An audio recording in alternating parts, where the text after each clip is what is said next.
네, 여러분들 안녕하세요. 시사타파의 심층분석. 네, 이제 드디어 내일이면 사전투표입니다. 이제 불과 7시간 반 후면 이렇게 살다 투표가 마려운지, 그쵸? 간절한지 처음인 것 같아요. 많은 분들이 내일 6시 땡 취문한다 그래갖고 6시에 투표 장소 줄이 어느 정도 될지 궁금하기도 하고, 하여튼 내일 밥갈이 하는 방법을 제가 또 이따가 좀 알려드리도록 하겠습니다. 그래서 오늘 일단은 제가 먼저 준비한 것은, 이번 여러분들 선거 왜 하죠 우리가? 윤석열의 내란, 그리고 윤석열의 어떤 불법적인 친위 쿠데타에 의해서 이번 1년 9개월 앞당긴 대선이 실시가 되는 것이죠.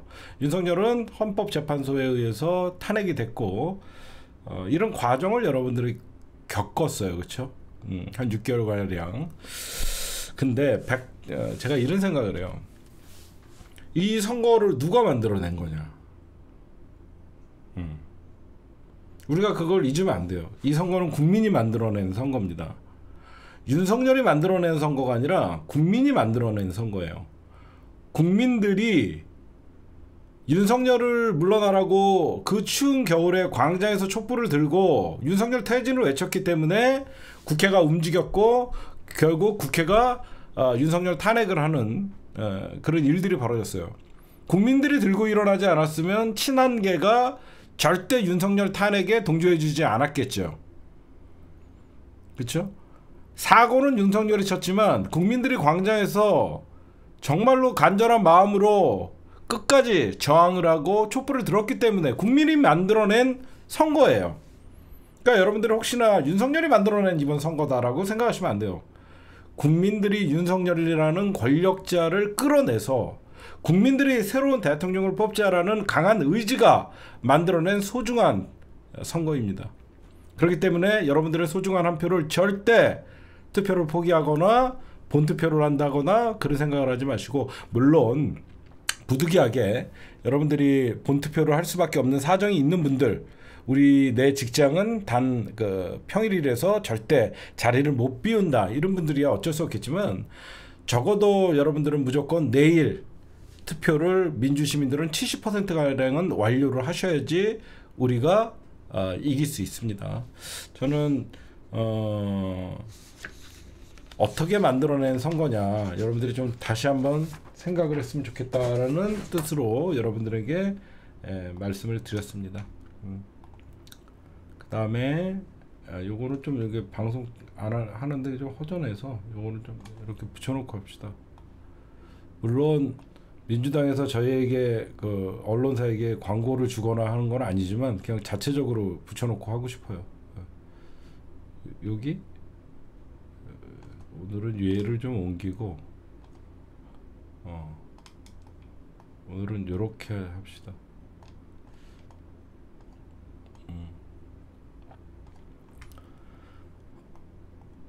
그 다음에 여러분들이 이제는 투표율에 관심이 있죠. 반드시 투표하겠다가 86.8%예요.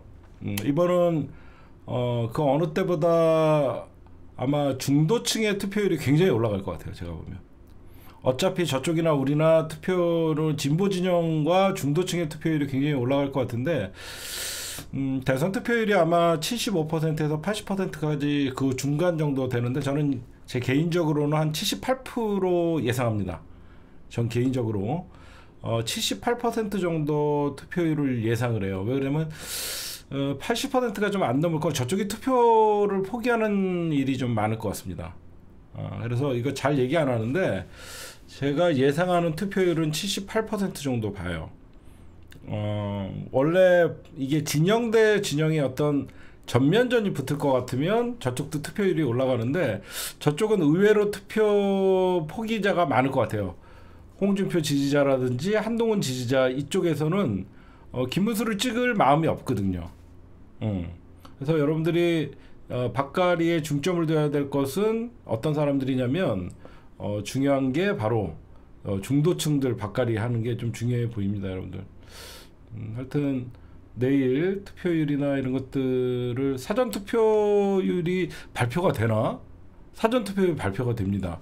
첫날 사전투표율 몇 프로, 둘째 날 사전투표율 몇 프로, 그래갖고 나중에 총 사전투표율이 몇 프로인지 다 나오니까 여러분들이 좀 자세히 하고, 제가 방금 이런 말씀을 드렸죠. 반드시 투표하겠다가 86.8%다. 물론 여론조사예요. 그러면 당일날 누구를 찍을지 결정하겠다라고 하는 사람들이 한 10% 정도 되거든요. 그러니까 꽤 많은 거죠. 이번에 유권자가 제가 보니까 4,400만 명이에요. 거기서 1%가 440만 표입니다. 그쵸? 아니 44만 표예요. 1%가.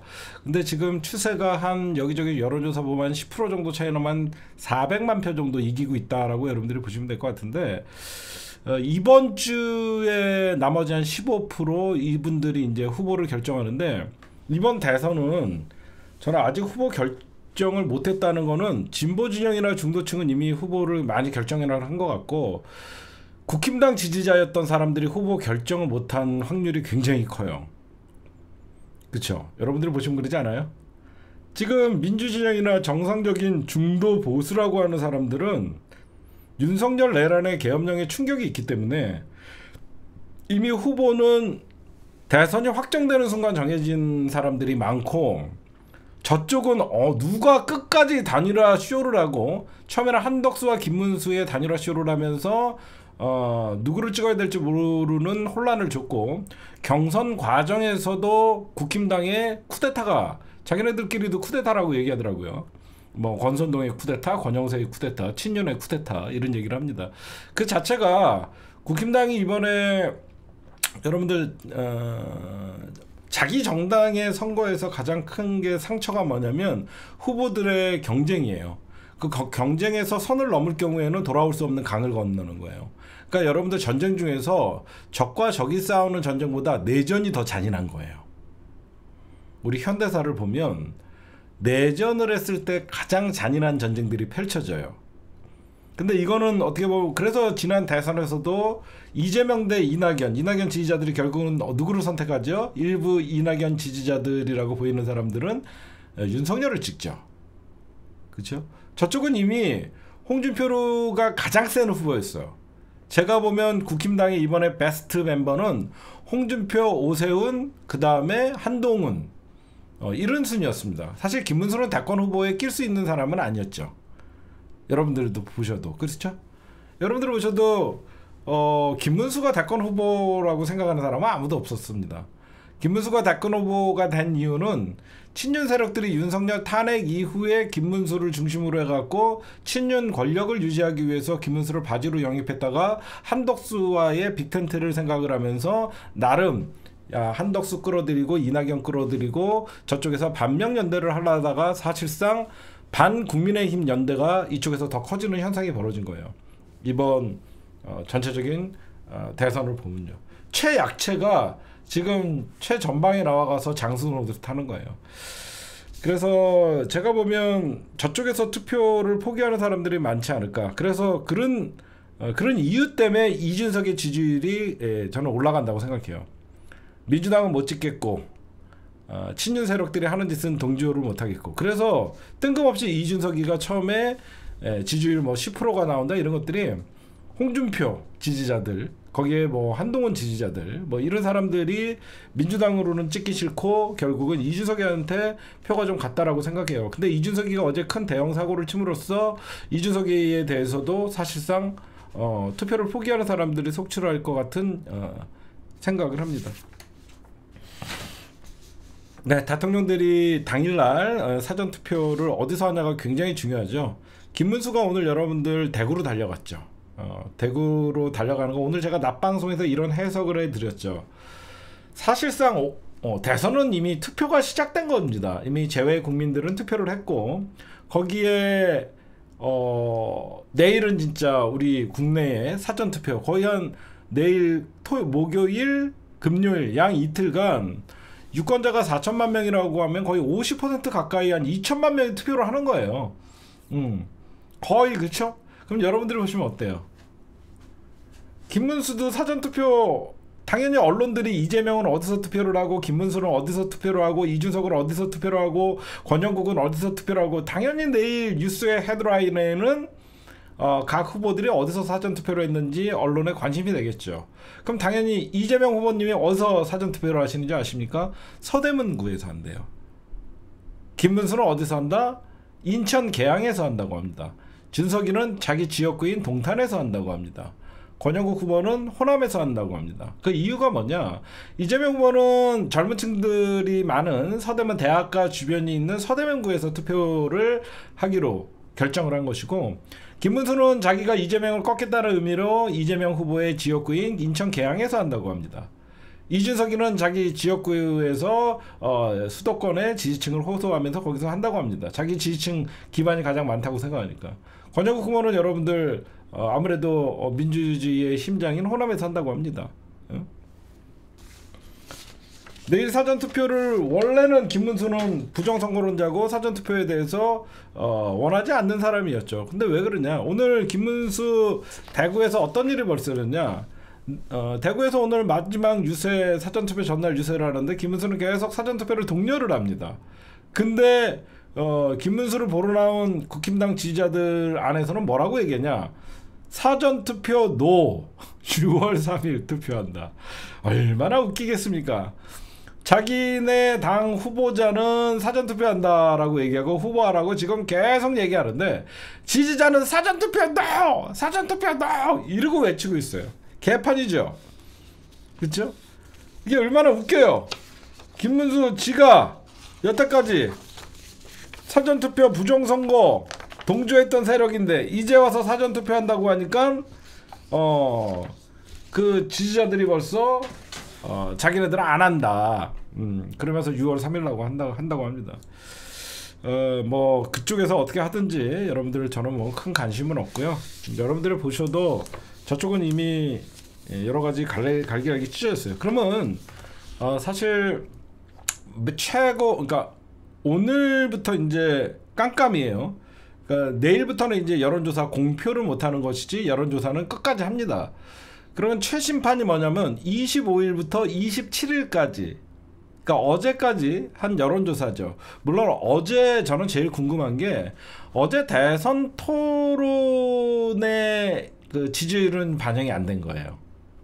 사실 저는 이준석이는 5% 내외로 이번 대선에서 끝날 것 같아요. 근데 어제 가장 큰 사고를 친 이준석의 지지율이 블랙아웃 기간에 걸려갖고 여론조사 공표 금지 기간이 되는데, 이거는 나중에 대선이 끝나면 이준석의 그 발언이 몇 프로를 날렸는지는 나중에 볼 수 있을 거라고 생각을 합니다. 그쵸? 제가 보면 뭐 여러 가지 여러분들 말씀드릴게요. 마지막으로 SBS가 여론조사를 했는데 여론조사 업체가 입소스예요. 그 SBS 의뢰로 입소스에서 한 건데 이재명 48, 김문수 34, 이준석 10. 정당 투표는 정당 지지율은 민주당 42, 국힘당 32, 그 다음에 개혁신당 7 이렇게 나오고 있어요. 이거는 이재명 후보와 김문수 후보의 지지율 차이가 14%. 제가 아까 1%가 44만 표 정도 된다고 했죠. 그러면 10%면 440만 표에 거의 한 500만 표 이상 지금 나오는 걸로 SBS 결과는 나오고 있고요. MBC가 의뢰한 여론조사가 가장 짜게 나왔습니다. MBC는 언제 했냐면 26일, 27일 월요일, 화요일 두 개의 MBC 코리아 리서치에 그 의뢰한 거고, MBC는 이재명 43, 김문수 36, 그래서 거의 7% 정도 7% 정도 차이 나는 걸로 나오고, 이준석은 11로 나왔어요. 저는 이준석 지지율이 과표집됐다고 생각하거든요. 그 다음에 한국갤럽은 24일 어제 제가 말씀드린 거 13% 정도 나는 거. 한국갤럽은 9%군요. 이재명 46, 김문수 37, 이준석 11. 가상 양자 대결은 이재명 51, 김문수 45 이렇게 나오죠. 이거 보세요. 여러분들 왜 이준석이가 제가 여러분들에게 좀 저거 보는 법을 좀 알려드릴게요. 여론조사 보는 법을 알려드릴게요. 3명을 쭉 넣고 지지율을 조사를 하면 이준석에게 가요. 근데 양자대결 개념이거든요. 이번 대선은 결국은 늘 대한민국의 대선은 민주당 아니면 국힘당이잖아요. 그러면 이제 선거가 다가오고 내일 당장 투표 날이잖아요. 사람들은요, 특히 민주당 지지자들이나 국힘당 지지자들의 특징이 있어요. 자기가 투표한 표가 사표가 되는 걸 좋아하지 않아요. 그쵸? 저쪽은 민주당을 공공의 적이라고 생각하고, 민주당의 지지자들은 국힘당은 대한민국의 악의 축이라고 생각합니다. 그래서 민주당이 조금 마음에 안 들더라도 자기가 투표하는 정당이 국힘당을 막기 위해서 민주당을 찍는 경향이 굉장히 큽니다. 국힘당도 마찬가지고요. 민주당을 막기 위해서. 그래서 이게 선거 막바지가 되면요, 결국은 민주당 아니면 국힘당으로 쏠리게 돼요. 그게 바로 지지층 결집이라고 하는 거예요. 그래서 지금 선거가 아직 일주일 정도 남았을 때는 이준석을 뽑겠다라는 그냥 얘기하는 사람들이 있지만, 직접 선거를 하게 되면 이준석을 찍으려고 했던 사람들도 이재명이 될 수도 있고 김문수가 될 수 있어요. 사람의 심리는 자기가 찍은 후보가 되는 거에 대한 어떤 통쾌감이나 성취감이 있어요. 물론 진영 논리를 떠나서. 근데 이준석 같은 경우에는 딱 찍는 순간 안 된다는 거 사람들이 알잖아요. 그렇죠? 이준석을 찍어도 안 된다는 걸 알기 때문에 결국 사람들 마음속에는 사표 심리가 있는 거예요. 사표 심리. 그래서 제가 김문수의 지지율은 선거 막바지에 가면 어느 정도 올라갈 것이다 라고 제가 늘 얘기하는 게 그런 면이 없지 않아 있습니다. 그래서 이준석의 지지율은 제가 보면 깎일 수밖에 없다라고 제가 좀 말씀을 드리는 거예요. 그 다음에 제가 이번에 좀 주목을 했던 게 어디냐면요, 경기도예요. 경기도. 왜 제가 경기도를 좀 주목을 했냐면, 경기도가 여러분들 인구가 1100만이 넘죠. 이번에 최대 유권자만 경기도가 1100만 명이 넘습니다. 이 경기도가 어디냐? 인천 경기. 그렇죠? 인천 경기 이 지역이 유권자가 거의 1500이에요. 인천 경기가 거의 유권자만 1500 가까이 돼요. 요 두 지역이. 그래서 제가 봤더니 이재명 53, 김문수 36이 나와요. 53대 36. 거의 여기에서는 17% 차이 나요. 그쵸? 그리고 여기서 이제 이준석이 한 10% 나온다라는 수치들이 나오는데, 특히 경기도에는 좀 젊은, 경기도 주변에는 외곽 지역에는 젊은 부부들, 여성들이 많아요. 이준석이는 아마 많이 날아갔을 거예요. 그래서 제가 경기도 좀 보고 있는데, 경기도 정치인 대결에서 이재명 후보님의 압도적인 우세를 보이고 있어요. 이유는 성남시장, 경기도지사, 인천 지역구를 둔 국회의원이다 보니까 인천 경기의 지지 기반이 탄탄하죠. 제가 왜 여기를 봤냐? 이재명 후보의 전국 평균 지지율보다 한 3-4%가 높아요. 어떻게 보면 3-4%가 어느 정도 높아요. 그래서 제가 여기를 좀 지켜보는 것이고, 그 다음에 뭐 여론조사는 이래요. 뭐 이재명 후보님이 여기저기 여론조사를 종합해보면 45에서 50 정도 나올 것이다. 김문수는 36에서 최대 40이다. 저는 김문수가 이번에 40%를 못 넘을 가능성도 없지 않아 있을 거라고 보거든요. 근데 제가 뭐 이런 뻔한 여론조사들 남들이 조사한 거 얘기하려고 하는 게 아니에요. 2번을 얘기할게요. 이번 대선 여론조사를 보면 변하지 않는 진실이 있습니다. 여러분들이 아마 공감 가는 내용일 거예요. 어떤 게 있냐면, 모든 여론조사를 종합해 볼 때 대부분 모든 여론조사를 종합해 보면 오차범위 밖에 있다야. 그렇죠? 그러니까 이거 굉장히 큰 거거든요. 오차범위 밖에 있다라는 것은 모든 여론조사가 어떤 접전이라고 나오는 게 하나도 없다는 거예요. 오차범위 밖에 있다라는 것은 의외로 큰 승리를 할 수도 있고, 의외로 저쪽에서 따라올 수도 있지만 따라와 봐야 오차범위 밖에 있다는 거예요. 제가 여러분들에게 변하지 않는 진실을 말씀드리는 거예요. 두 번째, 이번 대선은 특이하게 중도층에서 꾸준히 이재명 후보의 지지율이 올라가고 있다는 게 굉장히 좋은 현상이에요. 그렇죠. 늘 캐스팅 보트 역할을 한다는 중도층에서 이재명 후보의 초반 지지율이 50%였다 60%였다가 이제는 70%까지 올라가고 있다는 겁니다. 중도층의 지지율은 이재명 후보님이 50, 60, 70을 넘어서는 굉장히 강세를 보이고 있다라고 여러분들에게 변하지 않는 진실을 말씀을 드리는 것이고요. 희망 고문 아니지요. 내가 네 고문하려고 방송하니? 부드러워지기로 했죠. 내가 너를 고문할 이유가 없어. 그 다음에 이번 선거에서 변하지 않는 진실은 또 뭐냐? 보수 지역을 오히려 민주당이 침투했다. 그쵸? 지난 대선에서 어땠어요? 국힘당의 윤석열이가 호남을 계속 공략하려고 노력을 했죠. 이번 대선 어때요? 민주당이 험지 공략에 성공을 했다는 거예요. 아니 제가 여러분들 보시면 있는 그대로 말씀드리는 거야. 지난 대선이나 그 전 대선을 봐도 늘 민주당은 호남을 기반으로 중원 싸움, 그 다음에 서울에서의 싸움에서 한 10% 정도 이겨야만 이기는 선거 구도였는데 이번 대선은 희한하게 민주당이 적진에 들어가서 밭을 갈아서 보수 강세 지역에 침투해서 선거운동에 성공을 하는 최초의 선거가 될 것이다. 여러분들 보셔도 그러죠. 그 다음에 이번에 제가 가장 고무적으로 보는 게 뭐냐, 지난 3년 전 대선에서 이준석과 윤석열이가 떠들었던 저쪽 집단에서 떠들었던 대선 전략이 뭐였어요?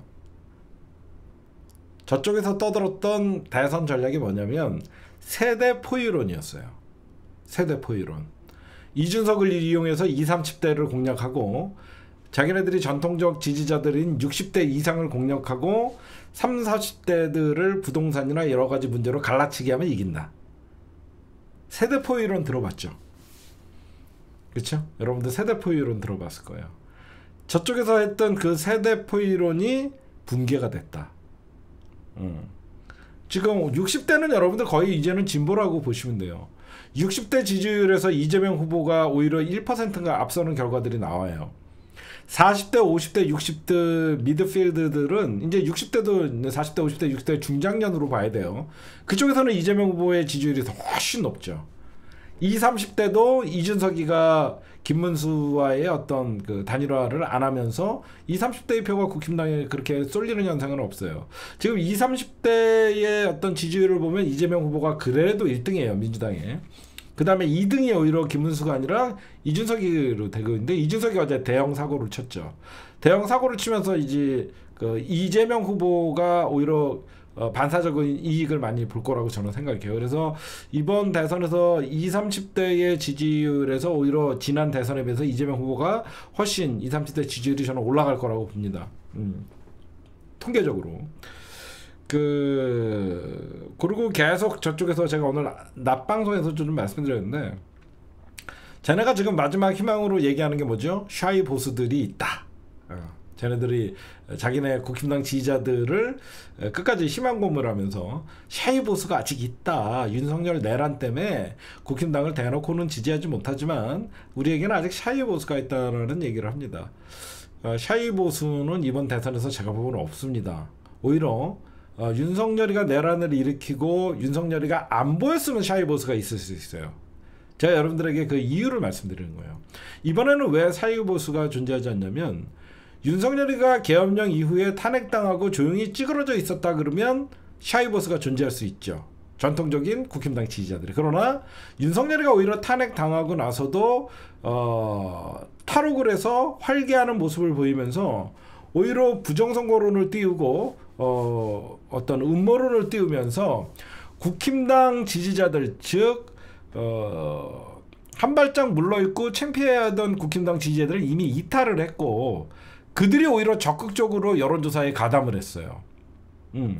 오히려 평소 같으면 이렇게 보수의 과표집이 일어날 수 없음에도 불구하고 보수가 과표집됐다라는 것은 윤석열이 그만큼 국민들 자기네 당 지지자들을 부정선거와 여러 가지 문제로 선동을 하면서 쟤네들이 오히려 일찍이 과표집하게 응집을 키운 거예요. 제가 볼 때는. 그래서 이번 마지막 여론조사를 보면요, 여러분들도 공감을 하실 내용들만 제가 여러분들에게 굳이 희망 고문할 필요 없습니다. 희망이 아니라 저는 확신이에요. 마지막 여론조사에서 변하지 않는 진실은 모든 여론조사 기관을 통틀어서 봐도 오차 범위에서 앞서고 있고, 중도층에서 안정적으로 계속 우상향적으로 올라가고 있는 이재명 후보의 지지율이 보이고 있고, 이미 보수 지역에서도 지난 대선 3년 전 대선과 달리 TK, PK에서 오히려 지금 부산에서는 격전을 펼치고 있다라는 얘기들이 많이 나오고 있는데, 저는 부산이나 PK를 믿지 않습니다. 지난 총선 때도 그랬어요. 부산이 뒤집어졌다 이런 얘기들이 많은데, 부산은 까봐야지 알아요. 부산은 까봐야지 알아요. 그래서 저는 부산에서는 6대4로만 선전을 해도 된다. 지난번에서도 부산이 뒤집어졌다 그러면서 부산의 분위기가 심상치 않다 그러다가 가장 부산이 대패를 했어요. 그래서 저는 TK, PK는 우리가 너무 확신을 하거나 자꾸 그런 발언을 하게 되면 저쪽에 늘 쓰는 말이 있습니다. 우리가 남이가 라고 하면서 저쪽 지지층을 결집하려고 하는 효과가 있기 때문에 부산도 바뀌어야 된다, 대구도 바뀌어야 된다, 이런 선거운동을 그쪽에서는 좀 많이 해주세요. 부산도 뒤집히다 뭐 이런 거는 오히려 그쪽 지지자들을 결집할 수 있게끔 하니까. 그렇죠? 그러니까 이제는 좀 바꿔봅시다. 이렇게 이거는 좀 아니야. 그렇게 여러분들이 좀 바꿔리를 좀 했으면 좋겠어요. 오늘 낮방송에서 이런 말씀을 좀 드렸는데, 그 다음에 여러분들 보시면 내일이 투표예요. 진짜 이제 불과 7시간 오면 사전투표, 이제 수백만 명이 내일 투표를 하게 됩니다. 그럼 어떻게 보면 마지막 날이었어요. 그렇죠? 사전선거 전날 투표를 보면 대세의 판세를 분석할 수 있는 거예요. 역대 선거 전날 투표는 대부분 수도권에서 붙습니다. 격전지. 김문수가 대구로 달려갔어요. 뭐예요? 지지층이 결집이 안 됐다는 거예요. 이제 아시겠죠? 이재명 후보님 오늘 요새 어디서 있어요? 서울에서 있잖아요. 그것도 강남에서 왔잖아요. 서울 강남이라는 얼마든지 노력하면 표가 많이 올 수 있는 격전지 또는 열세 지역에서 마지막 유세를 하는 거예요. 그렇죠? 근데 어떻습니까? 김문수 이렇게 선거 전날 중요한 날, 그러니까 이재명 후보님이 오늘 만약에 광주 가서 유세를 했다 그러면 여러분들 좀 이해가 안 가시는 분들도 있을 거예요. 그렇죠? 마지막 유세를 광주에서 했다. 그거는 굉장히 불안하고 호남이 흔들린다는 의미거든요. 여러분들 만약에 이재명 후보님이 마지막 사전 선거 전날 호남에서 마지막 유세를 했다 그러면 호남이 흔들린다는 반증이잖아요. 그쵸? 근데 김문수가 사전투표 전날 대구에 내려갔다는 건 대구가 흔들린다는 거거든요. 반대로 보면.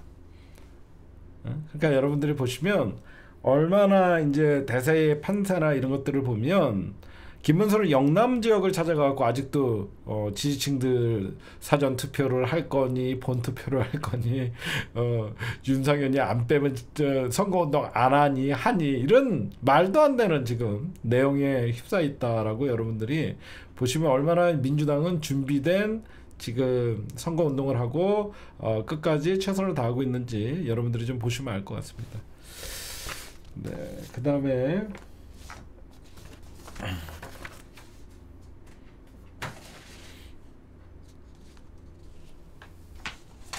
네, 오늘의 어떤 여론조사를 보는 판세 분석이었습니다. 네, 여러분들 이재명 후보님의 정책 공약집이 공개됐습니다. 정책 공약집.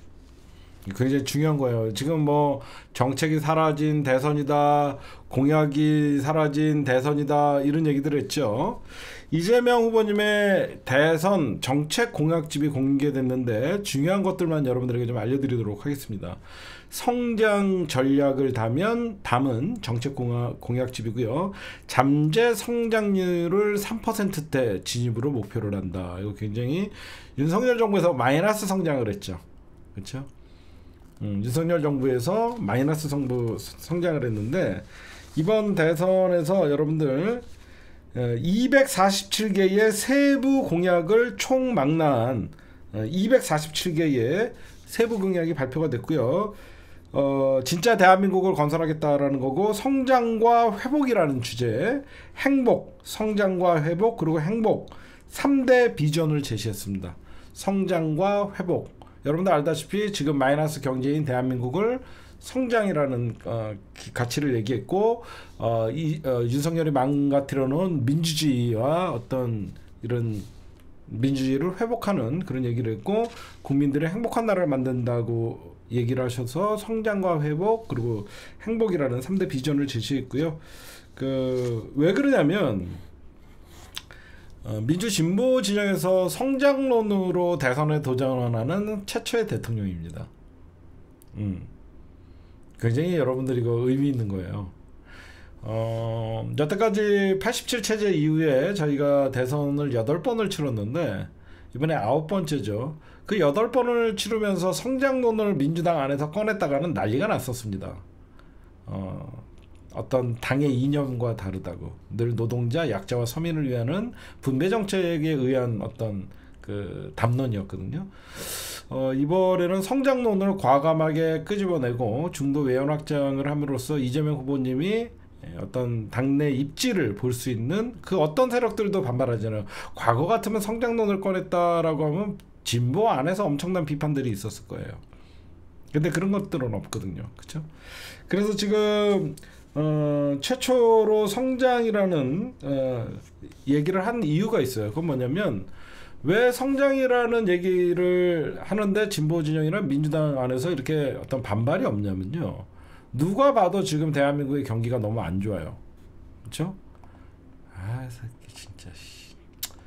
지금 누가 봐도 이재명 후보 저기 자영업자나 이쪽에 경기가 너무 안 좋다 보니까 성장이라는 가치가 많은 사람들이 공감을 해요. 그래서 대외 환경과 경제 위기가 지금 오고 있기 때문에 성장 공약과 내란 위기 극복을 얘기했고요. 이 말이 좀 저는 와닿더라고요. 진짜 성장. 그 진짜 성장이라는 의미심장한 말이거든요. 진짜 성장은 뭐냐면요. 여태까지 우리가 그 80년대, 90년대, 2000년대를 거치면서 늘 국가 성장은 10%, 국가 성장률 10%, 80년대 막 이렇게 고도 성장을 할 때 우리는 아무도 생각 못 해요. 부가 편중되죠. 기업들이 성장하고 재벌들이 성장하고 부자들이 성장하고 그런 사람들에게 수치가 잡히니까 이 진짜 성장이라는 의미가 저는 성장을 하면서도 골고루 잘 사는 나라를 만들겠다라는 그 의미가 진짜 성장이라는 의미가 저는 있다라고 생각해요. 그다음에 좀 제가 디테일하게 세부적으로 말씀드리면 이재명 후보님의 정책 공약제 AI 정책 수석을 만들겠다. 지금 신기술 4차 산업혁명해서 AI 정책 수석 그다음에 기후 에너지부를 설치하겠다. 전 세계가 이제 기후 대응이라는 지금 공통적인 과제를 갖고 있기 때문에 기후 에너지부라는 부서를 신설하겠다. 그다음에 기재부 예산 기능을 분리시키겠다. 제가 저번에도 검찰 개혁도 중요하지만 모피아들 이 예산 기재부를 분리시켜야 됐다. 그래서 기재부와의 예산 기능을 분리시키겠다. 그다음에 제가 오늘 좀 눈여겨본 거는 뭐냐? 여가부를 성평등 가족부로 확대시키겠다. 여가부를 성평등 가족부로 확대시키겠다라고 이게 나왔는데 저는 이거를 보면서 와 이거 참 민주당이 참 센스가 있구나. 정치적으로 감각이 좋구나라고 생각한 게 여태까지 윤석열이 지난 대선에서는 여가부 폐지를 들고 나와서 20대들을 갈라치기, 20, 30대들을 갈라치기 하면서 국힘당이 재미를 봤죠. 그렇죠? 지난 대선에서 3년 전에는 이준석이가 여가부 폐지 이렇게 하면서 20, 30대 젊은 여자와 남자의 젠더 갈등을 일으켜갖고 사실상 재미를 좀 봤어요. 근데 어제 이준석이가 한 방에 무너졌죠. 한 방에 전 국민을 상대로 성폭력을 행사한 최초의 대통령 후보가 됐습니다. 깜짝 놀랐어요. 저는 그게 사실 어제 무슨 말인지를 몰랐어요. 저는 어제 그게 무슨 말인지 몰랐는데 나중에 듣고 보니까 너무 혐오스럽더라고요. 전 국민을 상대로 성폭력을 행사한 최초의 반인격적 반사회적 인격을 가진 인간 이준석이 했습니다. 최초로. 민주당의 센스가 돋보이죠. 저 새끼 계속 여가부 폐지하면서 여성 갈라치기 하면서 어제 여성 생식기를 얘기했거든요. 여가부를 오히려 확대하는 이때다 싶어갖고 민주당이 여가부를 성평등 가족부로 확대하는 거를 하면서 저쪽이 찍소리도 못하죠. 그 다음에 여러분들에게 좀 소개시켜드리면요, 정부 부처 제가 이거는 좀 보여드리면서 해야 되겠다.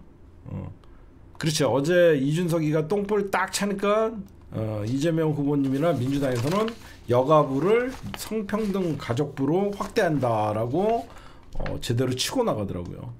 제가 요거 조금만 보여드리면서 얘기할게요.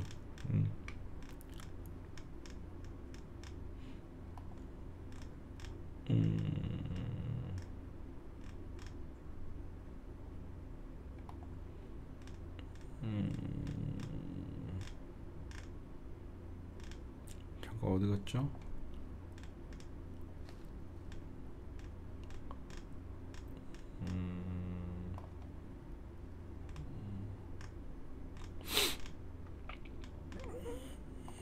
요거 좀 보여드릴게요.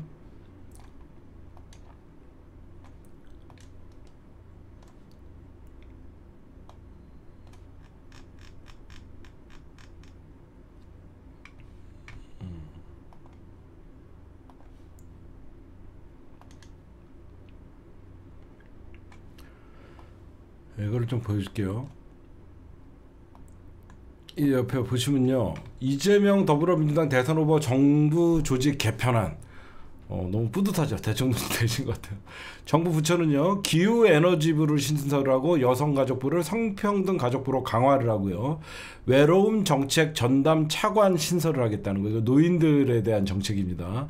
기획재정부 예산 편성 기능부를 분리하고 감사원을 국회로 이관시킨다. 여태까지 감사원이 대통령 직속으로 있는 게 문제가 많았죠.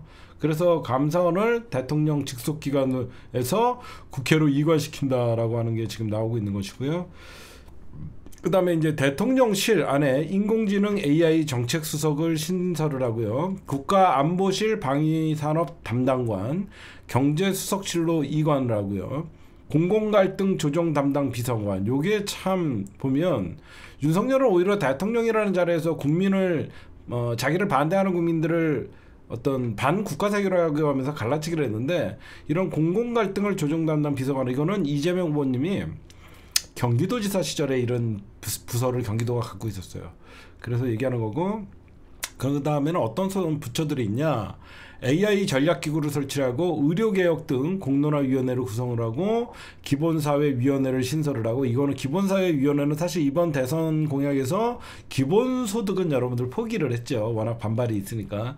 이거는 제가 볼 때는 기본사회위원회를 설치한다는 것은 계속 연구하고 그렇게 한 다음에 이재명 후보님 집권 말기에 어떤 기본사회를 국민들에게 선물로 주려고 하는 것 같아요. 복지.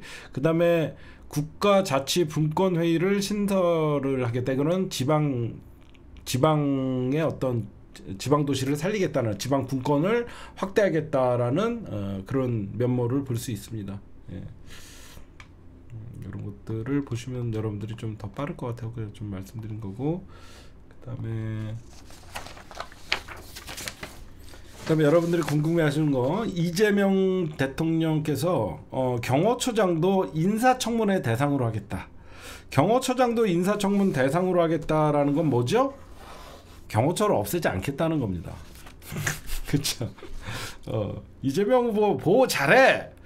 경호처장도 인사청문 대상으로 하겠다라고 한다는 것은 경호처를 폐지하지 않겠다는 겁니다. 경호처는 유지하되 국회의 감시를 감시를 받도록 하겠다는 거예요. 그 다음에 대통령실 특별감찰관 즉각 임명하겠다라고 여러분들 그 다음에 경호처장 국감 출석 의무화시키겠다. 이거는 무슨 자신감이죠? 민주당이 국회를 잡고 있잖아.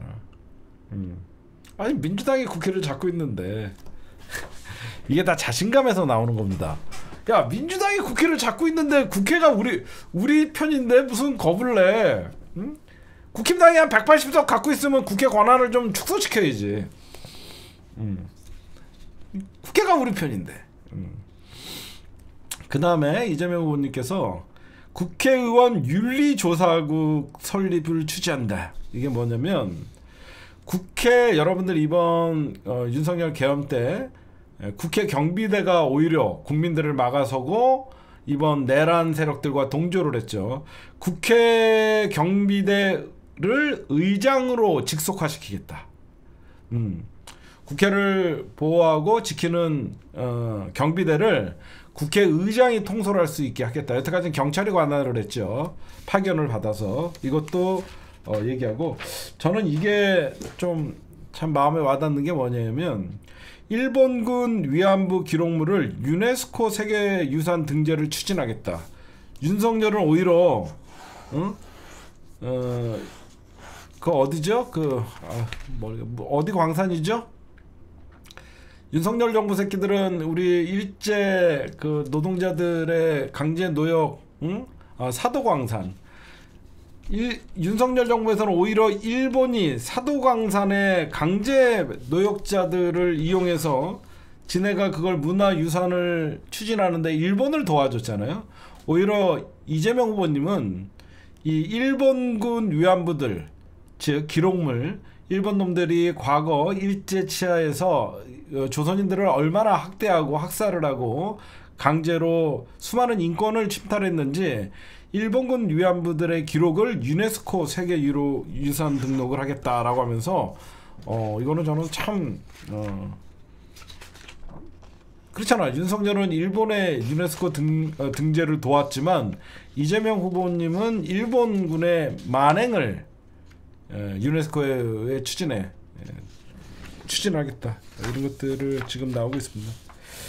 이런 거 보시면 되고, 그 다음에 가장 따끈따끈한 거는 오늘 아까 보니까 이재명 후보님이 저기에 나오더라고요. 방송 권순표의 뉴스 아이킥에 이재명 후보님이 파란 잠바를 입고 나오셨어요. 거기서 좀 시간이 짧아갖고 좀 아쉽긴 했는데 아까 10만 명이 보더라고요. 그 시간에 제가 좀 보다 보니까 사회자 질문이 이런 게 있었어요. 저쪽에서 이재명 후보님이 뭘 하게 되면 정치보복 프레임으로 걸 텐데 어떻게 할 것이냐. 아니 내란 세력들을 봐주면 그게 통합이고 내란 세력들을 벌주면 그게 정치 보복이냐. 당연히 이거는 내란 수사가 시작되면 정치보복의 비판이 날 거라는 예측에 이거는 사법 정의의 실현이다. 아니 죄 지은 놈들에 대해서 당연히 범죄를 봐주면 오히려 그게 직권남용이다. 말씀 잘 하시더라고요. 그렇죠? 오히려 내란이라는 이런 친위 쿠데타를 봐주는 자체가 직권남용이고 이게 오히려 국민통합을 저해하는 것이다. 오히려 죗값을 치른 다음에 국민통합 조치라는 게 맞는 것이다 라고 얘기하면서 그러나 자기는 그런 거는 자기는 윤석열 정부에서 엄청난 정치 보복을 당했죠. 정치 보복도 아니죠. 정치 테러를 당했죠. 이재명 후보가 윤석열에게 한 게 없잖아요. 정치 보복이라고 얘기할 것도 없죠. 일방적인 정치 테러를 당했습니다. 윤석열과 검찰에게 이재명 후보님은 일방적인 정치 테러를 당한 거예요. 그렇죠. 이재명 당대표 뭘 한 게 없잖아요. 그렇다 그래서 이재명 후보님이 이제 대통령에 대해서 정치 보복을 하지 않냐. 그건 보복이 아닙니다. 단죄하는 거예요. 제가 늘 얘기하지만 대한민국 국민 통합이 안 되는 이유, 그리고 대한민국이 이렇게 국민적 지역이 갈라지고 남녀가 갈라지고 이런 다 이유가 결국은 죄 지은 놈들이 뻔뻔하게 자기 죄를 감추기 위해서 또 다른 논쟁을 일으키고 또 다른 네 편 내 편 가르기를 하면서 결국 국민이 오히려 정치권에 의해서 갈등이 이어지고 결국 국민들끼리 이념 대결까지 이어진 거거든요. 해방 이후도 마찬가지죠. 끊임없이 민족주의자들과 반민족 세력들, 친일파들 간의 끊임없는 역사전쟁, 그리고 그 싸움 단죄하지 못해서 그래요. 전 이번 내란 사건도 반드시 특검으로 단죄하는 역사만이 진정한 국민 통과, 나쁜 짓을 한 놈들에게는 끝까지 그 짓은 나빴다고 알려주고 역사적으로 남겨야만 그 나쁜 범죄 행위를 옹호하는 새끼들이 없는 거예요. 우리가 5.18도 뒤늦게나마 단죄했기 때문에 단죄를 하고 역사적으로 5.18은 민주화 항쟁이었다라고 얘기하고 있기 때문에 5.18을 북한군 소행이니 이런 개소리를 못하는 거예요. 그럼에도 불구하고 하잖아요. 그렇죠? 그래서 오늘 이재명 후보님이 얘기를 잘 하시던데, 집권하면 검찰이 정권에 맞춰 수사하지 않겠냐는 취지의 질문에 결국 인사권자가 뭘 원하는지 그게 중요한 것이다. 만약에 내가 정치 보복을 원한다 그러면 검찰은 알아서 길 것이고, 내가 그렇지 않고 오히려 나는 민생에 치중하겠다라고 하면서 모든 역량을 민생에 집중하겠다. 그러나 검찰개혁의 기본 스케줄은 있다. 그건 뭐야? 검찰 이제는 공소청으로 분리시키겠다는 강한 의지. 이미 나는 다 계획이 있다. 이렇게 말씀하셨습니다. 그 다음에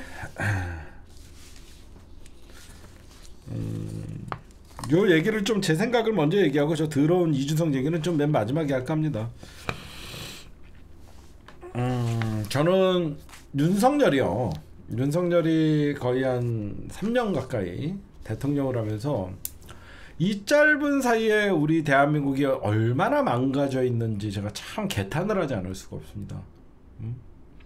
여성과 남성, 젊은 여성과 남성들은 싸우고 있고 갈등이 심해지고, 우리 사회적으로는 소득의 양극화가 벌어지고, 대통령이라는 작자는 음모론을 얘기하고 극우들의 편에 서서 국민들을 반국가 세력이라고 몰아내고, 경제도 망가졌지만 대한민국의 미래로 나아가야 될 원동력 자체가 저는 많이 붕괴가 돼서 이재명 후보님은 회복이라는 얘기를 하거든요. 저는 이번 대선을 보면서 이준석이라는 나쁜 정치인을 보면서 얘는 나이만 주둥이로는 개혁이라고 얘기하면서 그 누구보다도 해방 이후에 이데올로기 싸움을 다시 재현하려고 하는 그런 놈으로 봤어요. 그게 뭐냐면 친중 프레임. 나는 이준석의 어제 발언도 용서할 수 없지만 겨우 해방 이후에 이제 북한몰이, 빨갱이몰이, 친북몰이가 통하지 않으니까 이 일베, 팸코 이런 이준석이라는 젊은 새끼가 쳐나와갖고 친중몰이 하는 거. 저는 하나 묻고 싶어요. 중국과 잘 지내면 안 됩니까? 저것들이 더 이상 빨갱이몰이, 중국몰이가 안 되니까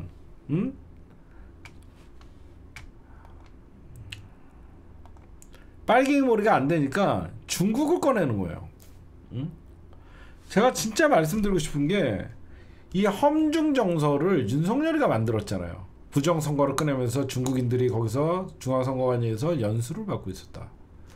여러분들, 저는 3년 동안 우리가 문재인 정부 때 여러분들 가장 경제적으로 이득을 본 나라가 어디냐면 중국입니다. 중국을 상대로 매년 수십억의 흑자를 봤던 나라예요. 윤석열 정부 들어서 우리나라가 경제성장이 마이너스로 돌아선 이유 중에 가장 큰 게 뭐냐면 전 세계는 전부 중국 시장을 노리고 있어요. 우리만 중국 시장에서 탈피를 하려고 있어요. 제가 말씀드렸죠. 국회는 의석이 깡패고 시장은요 인구가 깡패입니다.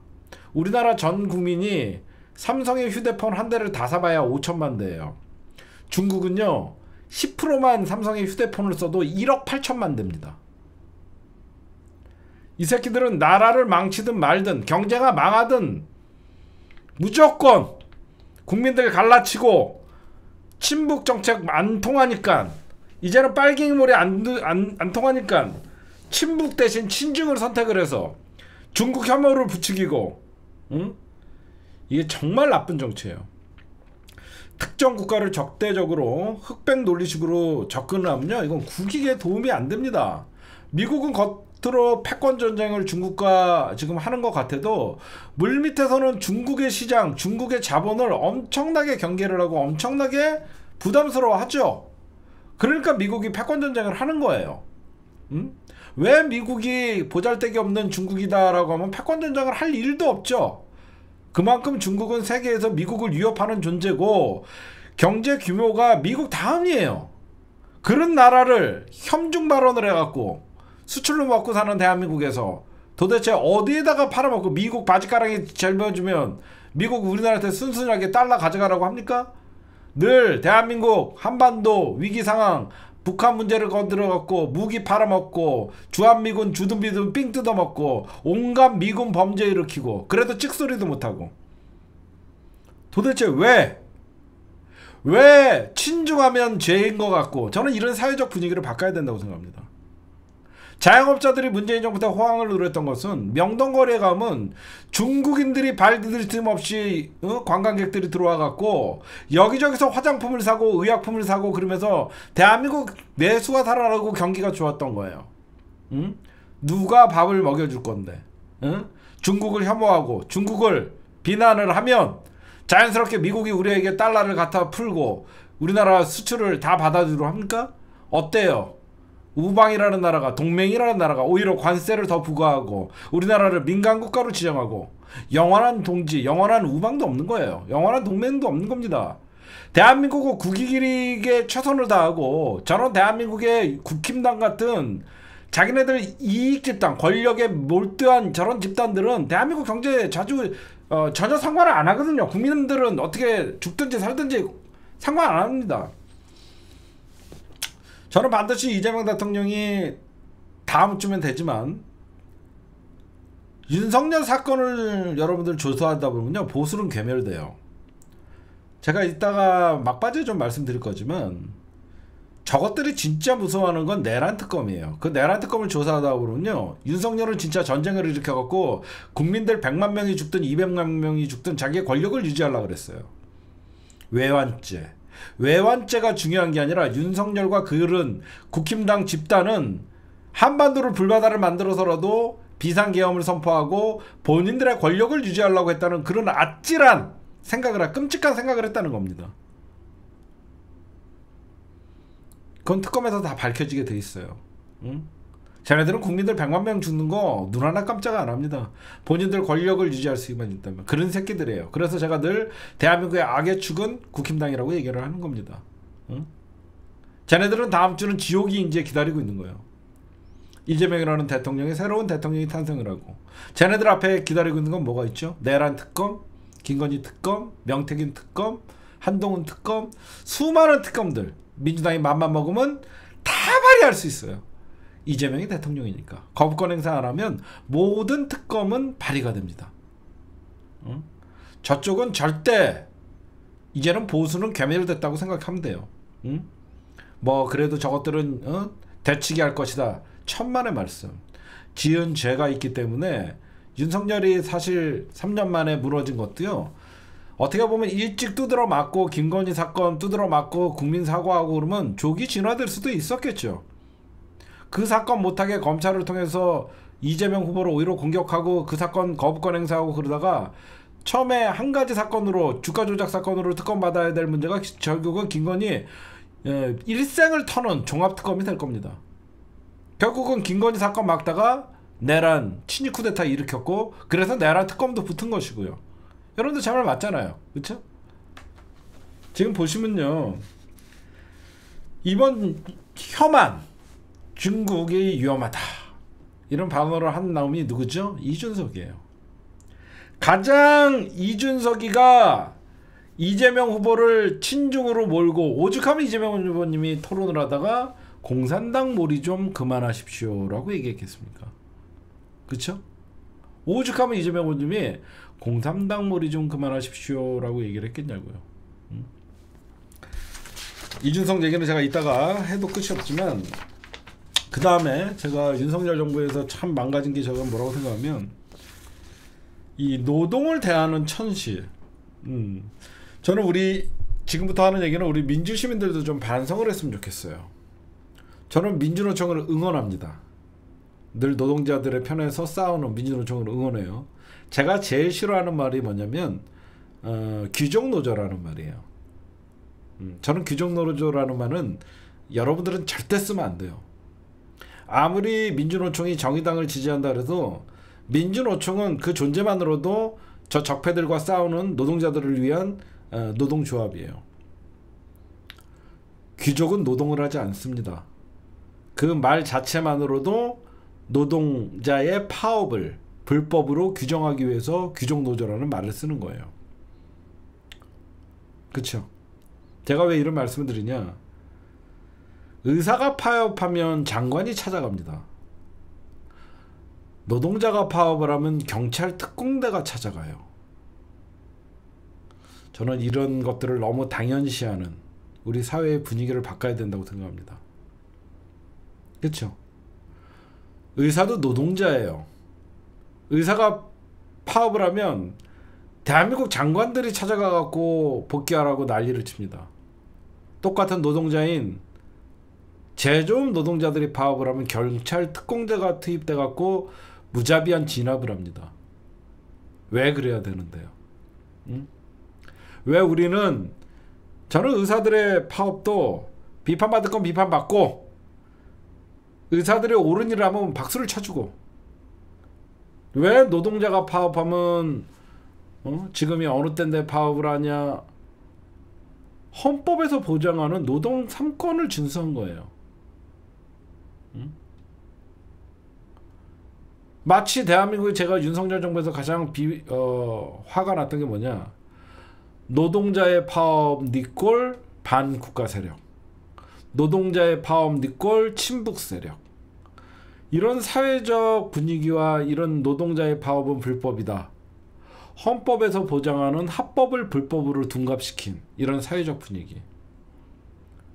오히려 노동자의 파업을 응원하고, 오죽하면 파업하겠냐라고 하면서 노동자의 편에 서서, 그런 따뜻한 사회적 눈길이 와야지 진정한 대한민국가 같이 잘 사는 사회가 되지 않을까? 저는 그런 생각을 해요. 의사가 파업하면 굉장히 의사들이, 이게 똑같은 겁니다. 검찰과 공무원이 뭐가 달라요? 검찰도 공무원인데 검찰은 집단행동을 하면 검찰의 긴급 무슨 회의라고 얘기합니다. 교직원들이 긴급 행동을 하면 바로 사법 처리를 해요. 우리가 어느 순간부터 똑같은 노동자들끼리도 계급을 정해놓고 똑같은 공무원끼리도 서로의 어떤 그 지위를 따지게 되고, 이런 사회가 결국은 어떤 그 양극화 사회를 넘어서 갈등을 유발하는 거죠. 윤석열이가 3년 동안 참 못된 짓을 했습니다. 정말 못된 짓을 했어요. 노동자를 반국가 세력으로, 노동자가 없는 나라가 어떻게 경제 발전이 일어납니까? 노동은 가장 가치 있는 일이에요. 그 노동 현장에서 죽기도 하고, 그 노동을 통해서 그 한 가정은 생활을 영위를 합니다. 어떻게 보면 삶의 현장이에요. 치열한 내 삶의 투쟁의 현장이에요. 노동이 결국 투쟁이고, 그 자기의 노동력과 투쟁을 결국 회사에 바치고 정당한 임금을 받는 거예요. 그래서 회사 측이나 사측의 부당한 노동과 부당한 해고에 대해서는, 왜 해고는 결국 살인이라고 저는 생각을 하거든요. 삶의 터전을 빼앗는 거잖아요. 그런 사람들은 당연히 자기의 해고나 자기의 부당한 노동력 착취에 대해서는 당연히 여러분들, 노동조합은 결국은 노동자가 힘이 있다 그러면 조합을 만들지 않죠. 임원조합 들어봤어요? 임원조합 같은 거 못 들어봤죠? 임원조합은 없잖아요. 노동조합을 왜 만들어요? 노동자 한 명 한 명은 힘없고 나약한 존재지만, 그런 노동자들이 모여서 하나의 단체를 만들므로써 힘있는 회사의 임원진들과 사장들과 어떤 교섭을 하고 처우를 개선을 하고 어떤 안전을 보장받고, 그러면서 어떤 노동자들의 삶의 질이 올라가고 안전에 더 안전성을 확보하는 거잖아요. 저는 민주노총이 우리랑 안 맞는 부분도 있지만 좀 민주노총의 우리 사회의 역할이 크다고 생각해요. 그래서 한국노총도 있고 그렇지만 여러분들이 민주노총을 바라보는 정의당을 권영국 후보를 지지하는 민주노총이라 그래갖고 너무 따가운 시선을 보내지는 않았으면 좋겠어요. 다만 저런 건 있어요. 이재명 대통령이 되면 너무 과도한 요구는 하지 말자. 적어도 이재명은 노동자들을 위해서 많은 변화를 줄 것인데 문재인 정부에서 그랬듯이 우리가 정권 잡았을 때 이번 윤석열 정부 퇴진에 지분이 있다라는 생각으로 정권의 위기를 초래하면서까지 과다한 요구를 할 경우에는 오히려 노동자들이나 민주노총의 요구가 오히려 쉽게 묵살될 수 있기 때문에 이제는 급진보가 아니라 천천히 진화하는 민주노총의 위상이 좀 다시 재정립됐으면 좋겠다, 그런 생각을 합니다. 저는 개인적으로.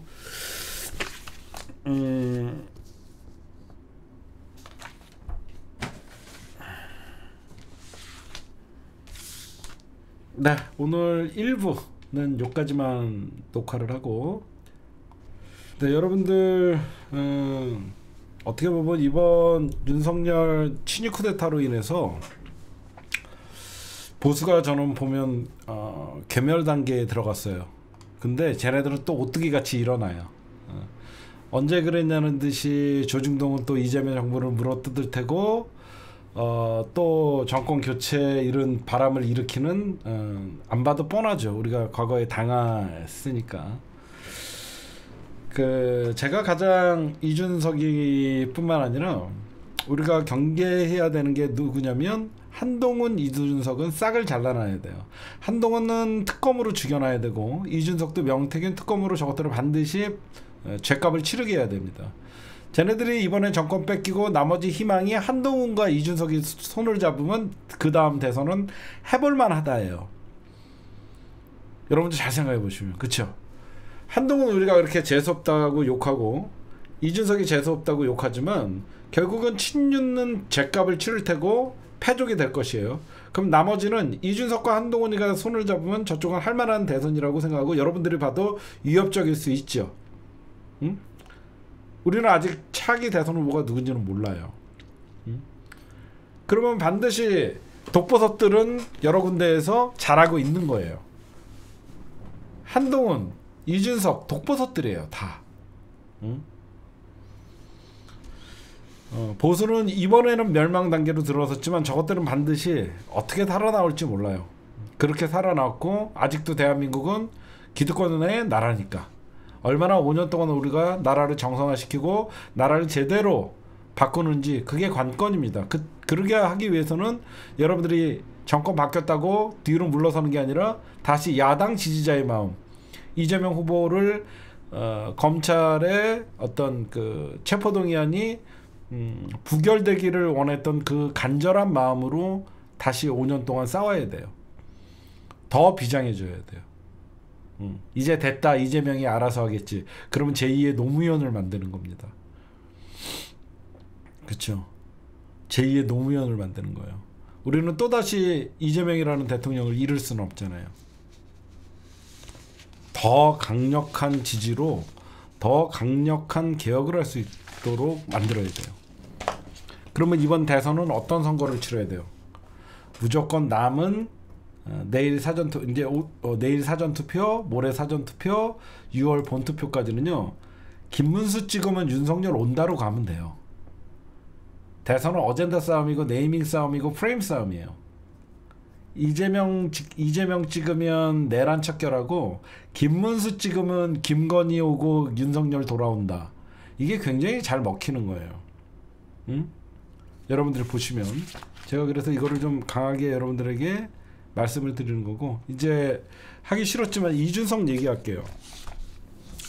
이준석의 어제 그 발언 듣기 싫지만 한번 듣고 갈게요. 개놈의 새끼 발언은 널리 알려야 됩니다.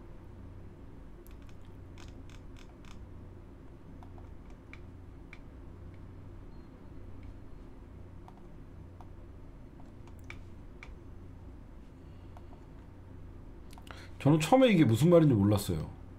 나중에 보니까 이게 어마어마한 큰 충격적인 말이었다는 걸 나중에 알았어요.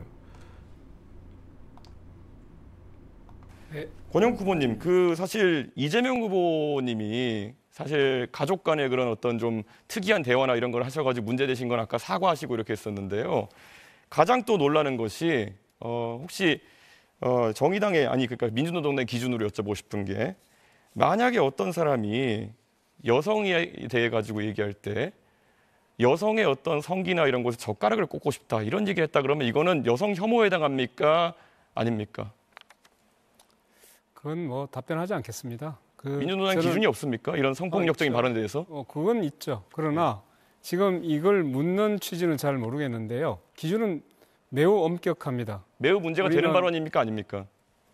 우리는 당연히 이제 성적인 학대를 한다든가 이런 부분에 대해서는 누구보다 엄격하게 정하고 있습니다. 이재명 후보님 동의하십니까? 시간을 충분히 주고 질문을 하시면 좋겠어요. 동의하시는지만 답하시면 됩니다. 동의 안 하시는 겁니까? 이런 발언이 문제 있다는 것을? 시간과 규칙을 지켜서 하시면 좋죠. 네, 이준석 후보의 주도권 토론 시간 여기서 마무리됐습니다. 이어서 이재명 후보의 주도권 토론 시간입니다. 네. 어쨌든 우리 이준석 후보님은 주로는 그런 정부의 앞으로 나아갈 길, 국민의 더 나은 삶 이런 것보다는 그런 신변 잡기에 관심이 많으신 것 같은데 본인의 신변 잡기도 한번 되돌아보시기를 부탁드립니다. 이때 이재명 후보님이 저놈이 무슨 얘기를 하려는지 딱 깨달은 거지. 응? 그러니까 이재명 후보님의 어떤 욕설, 아들도 그런다 이런 식으로 하는데 저 인간 나는 이게 처음에 무슨 말인지 몰랐어요, 여러분들. 전 국민들이 보고 있는 토론회에서 여성의 성기에 젓가락을 나 이런 말을 어떻게 상상이나 할 수 있을까? 응? 난 깜짝 놀랐어요. 근데 이재명 후보님이 본인의 주변부터 살펴보니까 성상남 얘기 안 하잖아. 응? 이런 일이 있지도 않았어요. 지가 어서 찌라시를 보면서 얘기한 거예요. 응? 제가 이제 이준석에 대해서 좀 말씀을 드릴게요. 저는 3차 토론회를 보면서 굉장히 불쾌했습니다. 저런 어떤 팸코나 저 남녀 갈라치기, 혐오, 차별 부추기는 놈이 대통령 후보가 돼갖고 내가 이런 수준 떨어지는 토론을 봐야 되나. 청년을 대변한다는 이준석, 그의 민낯을 받고 저 반사회적 인격을 갖고 있는 저런 인간은 반드시 정계에서 퇴출시켜야 된다. 저는 그런 생각을 했습니다. 이런 자들은 앞으로 후보를 사퇴해야 되고 절대 다시는 정신하게 하면 안 돼요. 응? 이준석은 사과도 문제가 있습니다. 전 국민을 상대로 성폭력 발언을 해놓고 여전히 본인이 뭘 잘못했는지도 몰라요. 심지어 수치스러워서 밤을 밤잠을 설쳤다라는 부모님들도 있고 초등학생 딸이 엄마 저게 무슨 말이야 해서 민망해서 빨리 들어가서 자라고 했던 분들도 있다라고 합니다. 그냥 공감 능력 없고 젊은 놈이면 오히려 김문수와 이재명 후보가 양당이 치열하게 네거티브, 김문수가 네거티브 할 때 오히려 이준석이는 정책 토론을 하십시오. 국민들이 보고 있습니다. 이런 식으로 했으면 오히려 젊은 개혁적인 정치인이라고 볼 수 있었을 거예요. 여성 혐오 발언, 여가부 탈퇴, 어제 오늘 일이 아닙니다. 제가 왜 이준석이를 그저께 반사회적 인격을 갖고 있는 인간이라고 얘기하자마자 스스로가 그 다음날 바로 증명을 했냐. 이준석이는 원래 그런 인간이에요. 그쵸? 이준석이는 예전부터 이랬어요. 여성과 남성을 갈라치고 정치를 전 국민들이 보는 토론회에서 충격적 망언으로 저런 얘기를 한 거예요. TV 토론에서 사과한다면서도 어떻게 더 순화하냐 그러면서 뻔뻔하게 굽니다. 국회 윤리 제소됐다는 기자의 질문에 그냥 사과 그러면서 이런 얘기예요. 도덕성 검증이라며 발언을 정당화시킵니다. 정당화시켜요. 결국 입으로 흥한 자 입으로 망하는 겁니다. 응? 우리가 이번 대선에서 압도적인 승리도 필요하지만 이준석 같은 이 압도적인 반사회적 인간들을 반드시 퇴출시켜야 돼요. 응? 저는 궁금해요. 이준석이 왜 그 질문을 했을까? 그냥 이번 대선에서도 10% 이상 얻어갖고 어떻게든지 선거비 보전 50%라도 받으려고 여성과 남성을 갈라치고 여성 혐오를 부추겨갖고 그런 일베들이나 팬코들에게 환호를 받으면서 왜 정치를 하는지 모르겠어요. 응? 이거는 이재명 후보를 공격한 게 아니라 주권자를 공격한 겁니다. 제 말 동의하시죠? 이준석의 발언은 여성에게 폭력을 가한 게 아니라 온 가족이 TV를 지켜보는 주권자들에게 모두 모욕을 한 것이고 주권자들에게 성폭력을 가한 거예요. 응? 이거는 경악할 수 없는 거, 경악을 금치 못하는 거예요. 저는 이런 이준석의 발언에 국힘당도 공범입니다.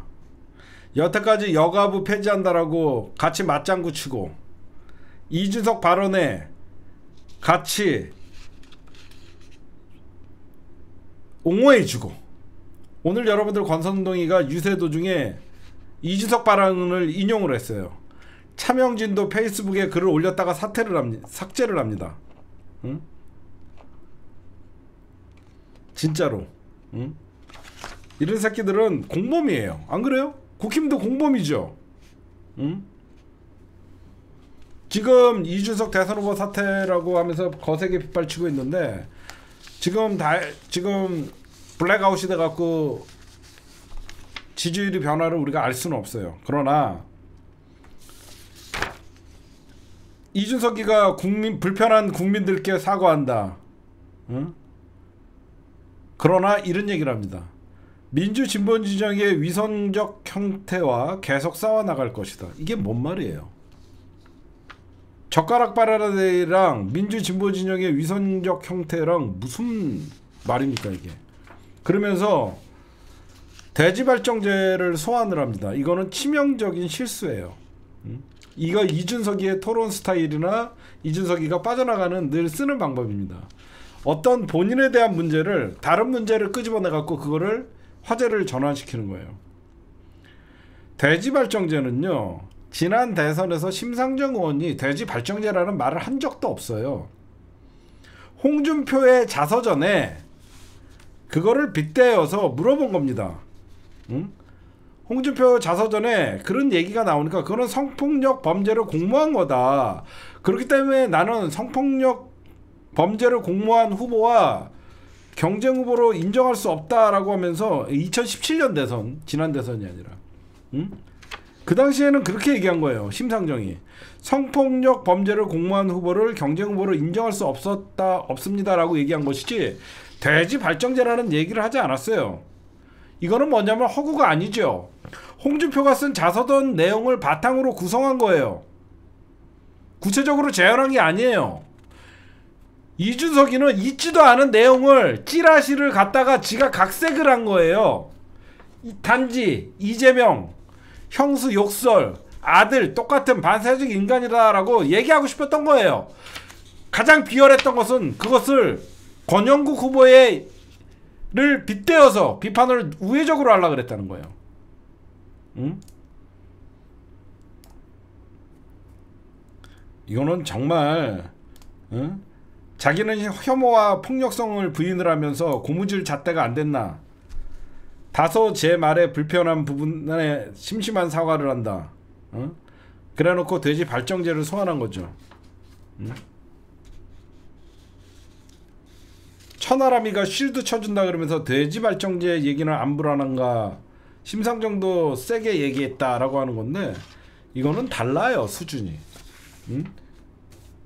자서전에 나왔던 얘기하는 거. 이거는요, 여러분들, 미국이었으면 이런 발언을 하면요, 이런 사람은 대선 후보는 못 나온대요. 응? 지금 여러분들 제가 의외로, 그러니까 미국 같으면 대선 후보가 응? 뭐 fuck you나 뭐 이런 얘기를 공식적인 석상에서 올리면 진행자가 토론을 중단시켰을 것이고 그런 발언한 후보는 그것으로 끝이 났을 것이다. 그런 얘기들을 해요. 제가 왜 이런 말씀을 드리냐면요. 이 사건이요. 지금 일파만파로 되게 커지고 있죠. 저는 국힘당도 공범이에요. 근데 국힘당은요. 왜 이걸로 이준석을 공격할까요? 단일화 안에서 공격하는 거예요. 응? 국힘당도 공격에 가세를 해주니까 이 일이 점점 커지고 일파만파가 되는 겁니다. 국힘당이 이준석과 단일화를 아직 포기하지 않고 시간이 있었다 그러면 이준석 비판 안 하겠죠. 응? 그러면서 국힘당은 이준석을 지금이라도 비난을 개시를 합니다. 그래서 이준석이를 찍으면 사표다라고 하면서 결국 국힘당은 선거에 모든 걸 초점을 맞춰요. 적어도 진보와 보수 이런 것들을 떠나서 인간이라면 이런 발언을 하면 안 되죠. 응? 제가 여러분들에게 계속 말씀드렸죠. 이준석이는 반사회적 인간이다. 어제 오늘의 일이 아니다. 개혁신당을 탈당한 허은하나 김용남이 얘기하죠. 틈만 나면 펜코를 본다. 응?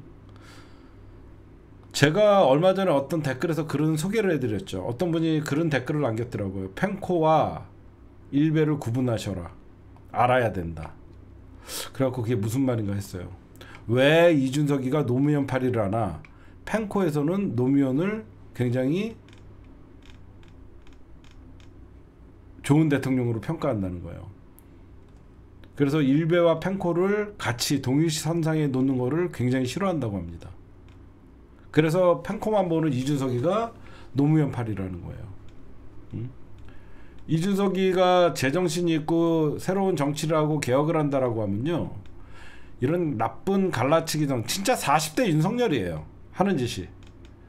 절대 자기의 잘못을 인정하지 않고 오히려 다른 걸로 덮으려고 하고. 이런 못된 정치를 하는 이준석이는요. 반드시 저는요. 국힘당이 제정신이면 이준석이 국회에서 제명시켜야 됩니다. 저는 이재명 후보나 민주당에서 이준석 제명안에 동참하냐 안 하냐 이걸로 저는 분명히 싸워야 된다고 생각해요. 저는 어제 독버섯을 우리가 이제 독버섯인 줄 많은 사람들이 알아본 거 저는 그게 천만다행이라고 생각해요. 이준석이 만약에 이번 대선에서 참신하고 논리적이고 개혁적이고 그런 식으로 만약에 토론을 했다 그러면 정말 우리는 이준석이 실체에 대해서 모르고 우리는 속을 뻔했어요. 근데 많은 사람들이 제대로 이번에 이준석이의 면모를 봤기 때문에 그나마 왜 그러면 이런 정치인들의 발언은요 끝까지 따라갑니다. 진짜로. 그래서 여러분들에게 제가 보면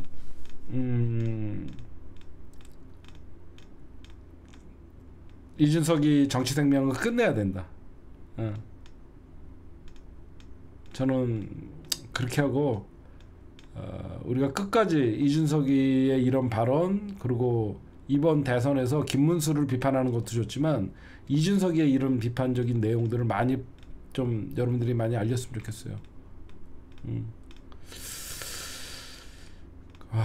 참.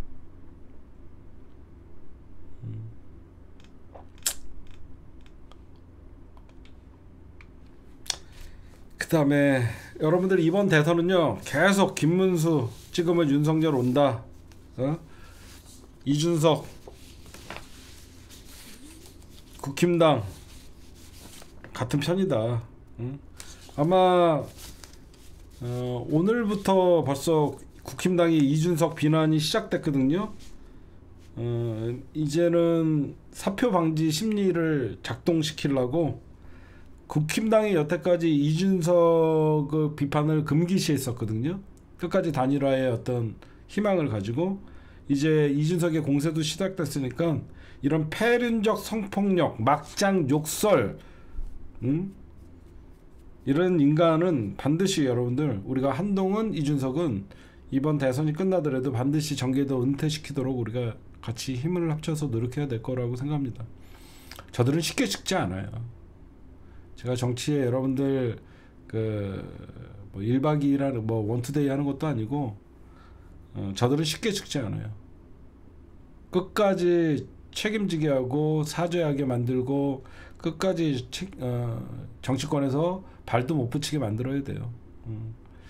정말 비열한 게 저는 어제 이준석이가 이런 발언을 꺼낸 의도는 알죠. 이재명의 형수욕설, 아들도 그런다, 뭐 이런 걸로 해갖고 뭐 막장 이재명으로 만들려고 했겠죠.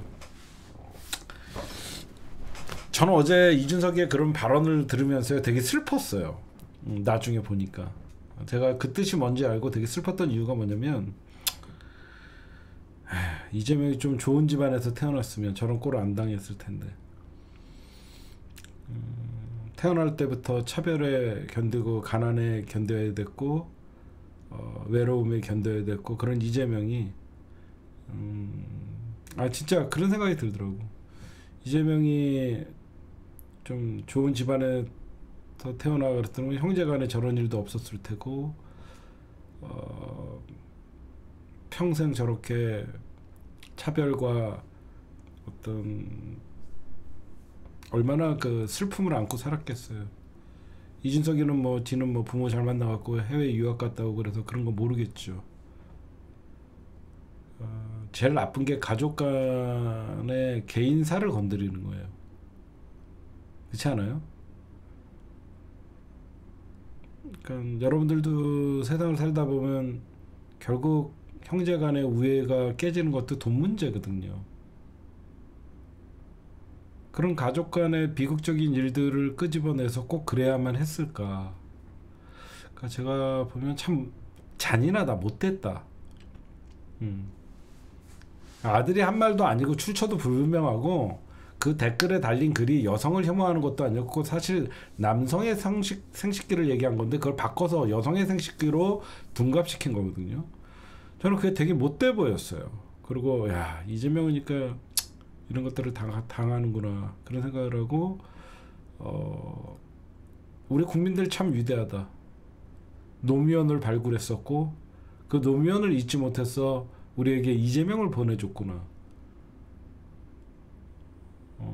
참 노무현보다 더 힘들게 산 사람이 제가 보면 이재명이거든요. 노무현 대통령은 상고라도 나왔잖아. 힘든 가정이었지만 이재명은 초등학교 졸업하고 엄마 손에 이끌려 그 공장에 갔단 말이야. 그 뭘 알겠어 초등학생이. 남들 중학교 가는데 학교 가는 거 얼마나 부러웠겠어. 난 그런 거 생각하면 너무 마음이 아파. 그렇지 않아요? 14살짜리가 엄마 손잡고 공장 가고 일하고 자기 초등학교 같이 나온 친구들은 엄마가 싸주는 도시락 가지고 학교 다니고 그거를 약점으로 삼고 그걸 공격하고 여러분들 제가 왜 이런 얘기를 하냐면요. 이재명 후보뿐만 아니라 가족들이 되게 힘들게 살았을 거 아니야. 그러면 나중에 집안에서 그렇게 힘들게 산 집안들의 특징이 어떤 게 있냐면 누구 하나 출세하면요. 그걸 그렇게 안 입고 깨보고 바라는 게 많아요. 제가 보면. 제 말 맞죠? 되게 만약에 형제간이 한 3-4명 돼.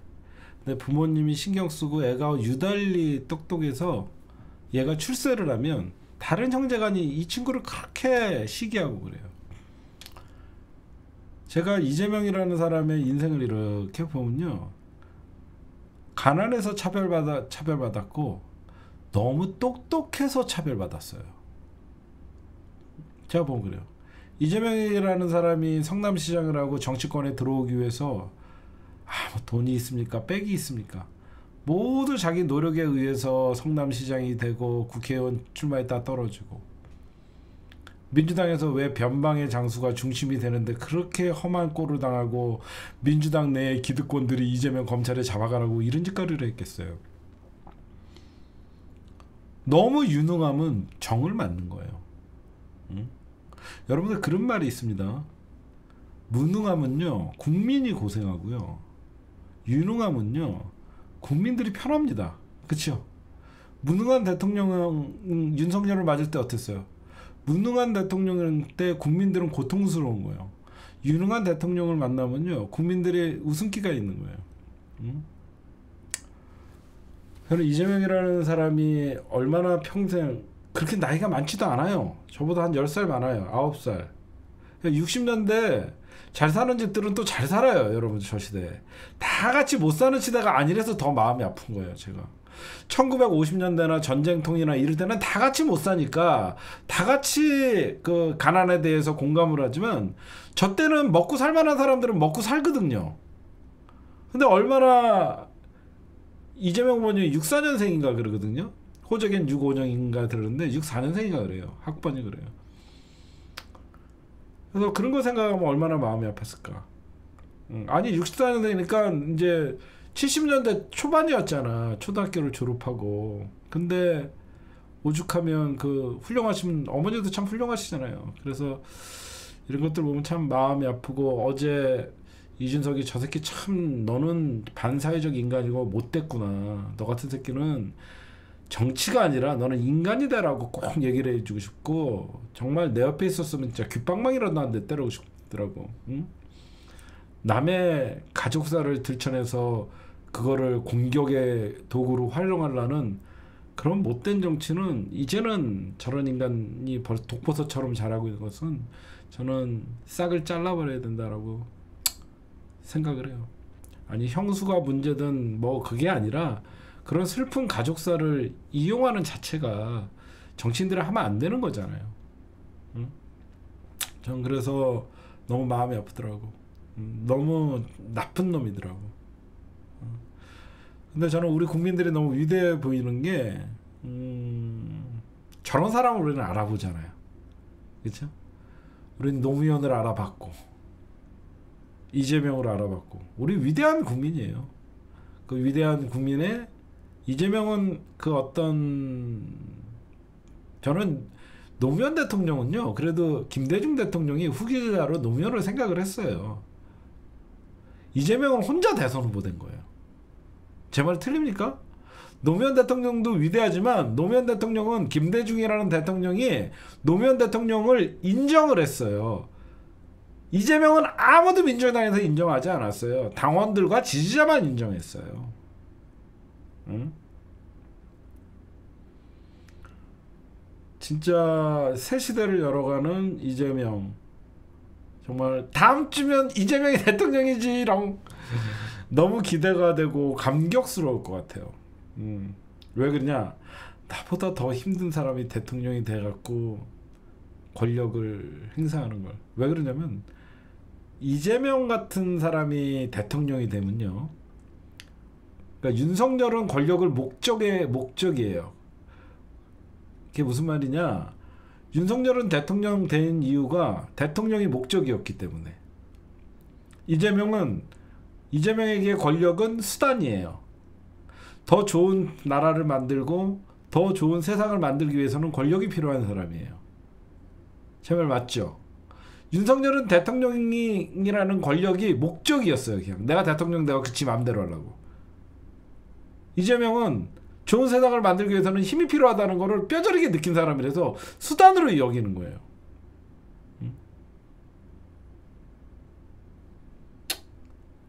예, 어쨌든 이런 제가 딴 건 못해도 이준석, 한동훈, 김건희 이런 인간들 특히 이준석, 한동훈이는 반드시 제가 끝까지 퇴출하는데 앞장서갖고 다시는 저런 반사회적 인간들 한동훈 같은 공감 능력 제로 여러분들 이준석, 한동훈, 윤석열 세 명의 특징이 뭔지 아세요? 왜 인간들 여러분들 왜 제가 이준석이한테 반사회적 인간이라고 했는지 아세요? 윤석열과 이준석이 똑같은 새끼예요. 반사회적 인간이라는 건 뭐냐요? 타인의 고통을 이용해서 자기가 그것을 즐거움으로 여기는 겁니다. 타인의 고통에 공감하지 못하는 새끼들은 인간이 아닌 거예요. 그래서 반사회적 인간이라는 거예요. 제 말 맞죠? 타인의 고통을 이용을 해요. 얼마나 잔인한 거예요. 윤석열이 망한 것도 공감 능력이 없어서예요. 이준석 또한 자기가 저런 입장이 됐으면 얼마나 힘들었을까라는 생각을 하면 저런 질문을 할 수가 없죠. 해서도 안 되고요. 타인의 고통을 즐기는 반사회적 인간, 그런 인격체들이 한동훈이나 윤석열이나 이준석이나 이런 놈들은 똑같은 놈들이에요. 반드시 대한민국 정치권에 얼씬도 못하게 해야 됩니다. 그게 우리의 의미고 사명이에요. 네, 오늘 심층분석 녹화는 여기까지만 할게요.